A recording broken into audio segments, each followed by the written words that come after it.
Hello and welcome to Reel to Reel.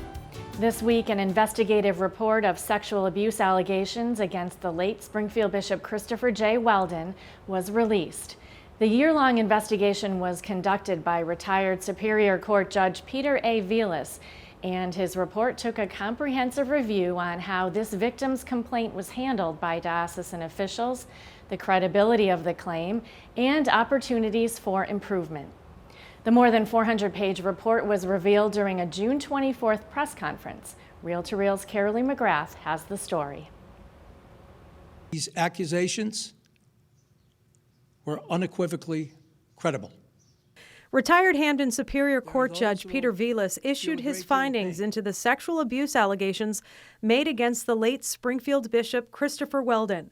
Last July, Judge Velis was asked by Springfield Bishop Mitchell Rosansky to investigate allegations of sexual abuse made by a male victim, which dated back to the 1960s. Bishop Rosansky, who is now the Archbishop-elect of St. Louis, met with the victim in June of 2019 after there was disagreement about how the complaint was initially handled and about the findings of the Diocesan Review Board, which met with the victim in 2018.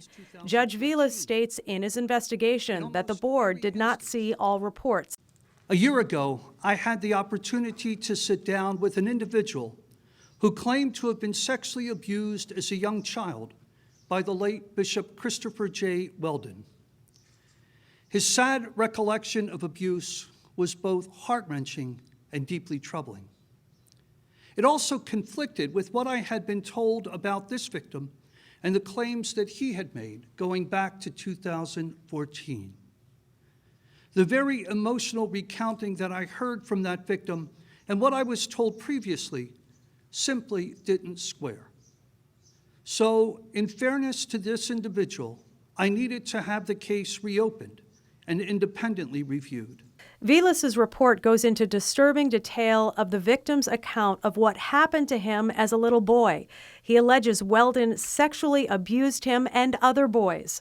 Judge Velis says he used the highest standard to conduct the investigation and took into account the fact that the late Weldon can't defend himself. He was also charged with evaluating how the complaint was handled and offered suggestions going forward.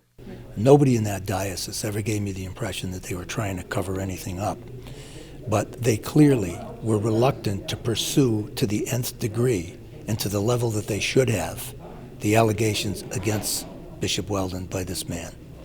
Suggestions for the future that really are focused on, set forth in the report itself specifically, focused on the investigatory process, but under a system of what I call checks and balances, which I think the diocese sorely needs, so that every single step of the investigatory process is checked and balanced against what's right and, most important, what's transparent. Jeffrey Trant is the director of the Office of Safe Environment and Victim Assistance for the Diocese of Springfield. He worked to revamp how the diocese investigates claims and developed a memorandum of understanding with district attorneys of Western Massachusetts, which requires the diocese to first report allegations to law enforcement. Will Judge Velis's investigation spur other investigations? We will be taking a look and reviewing past cases to ensure that they were treated appropriately, and that to the fullest extent of my office's availability, we will review and we will reinvestigate where necessary. So that certainly is my commitment, that the Office of Safe Environment and Victim Assistance is here to support healing and recovery for individuals who are courageous enough to come forward. As a result of the investigation, Bishop Rosansky is asking Trinity Health to remove the former bishop's name from its rehab facilities.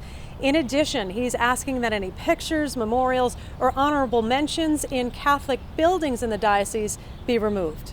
I would equate child sexual abuse to spiritual murder. I mean, it affects all aspects of that child's life, not only at the time it happens, but throughout their lives. And we just have to realize how precious each gift given to us person, particularly in our care for children.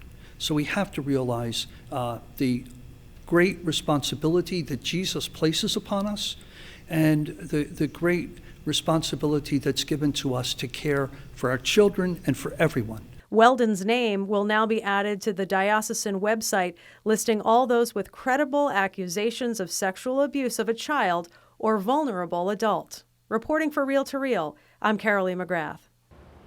And the full report can be found at diospringfield.org.